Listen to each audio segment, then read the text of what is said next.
আসসালামু আলাইকুম গাইস, দেখতেই পাচ্ছেন কত কচি কচি ক্ষীরাগুলা।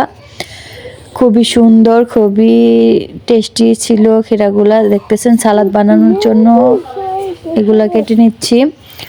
আমি কিন্তু এখন আছি আমার মেজো দুলাভাইয়ের বাসায়, কারণ আমার ছেলে পরীক্ষা শেষ হয়েছে।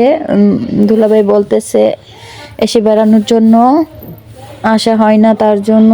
এই যে আমার বড় ভাইয়া, বড় ভাবি, বাইস্তা বাস্তি, ওরা পরীক্ষা শেষ হয়েছে, তার জন্য ভাইয়া ওদেরকে নিয়ে চলে আসছে আমাদের বাড়িতে। আমাদের বাড়ি থেকে আমরা একসাথে চলে আসলাম মেজো দুলাভাইয়ের বাসায়। এখানে আসলে খুবই আমাদের মজা হয়।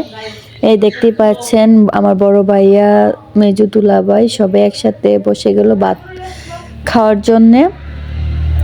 আর আমি আর আমার ভাবি ওদেরকে দিচ্ছি সব কিছু, আর ওরা খাচ্ছে। দেখতে পাচ্ছেন এই যে আমার বাবাও খাচ্ছে এখানে ভাত। আসলে আমার বড় ভাইয়া যখন ঢাকা থেকে আসে আমাদের সময়টা খুবই ভালো কাটে, খুবই মজা হয়। ঈদ যেভাবে আমরা উদযাপন করি ঠিক সেভাবে ভাইয়া আসলেও আমরা প্রতিটা মুহূর্ত খুবই আনন্দের সাথে কাটাই। দেখতেই পাচ্ছেন এখন আমরা বসে গেলাম, আমরা খাচ্ছি। প্রথমে আমার ভাইয়া দুলাভাই ওরা খাবার শেষ করলো।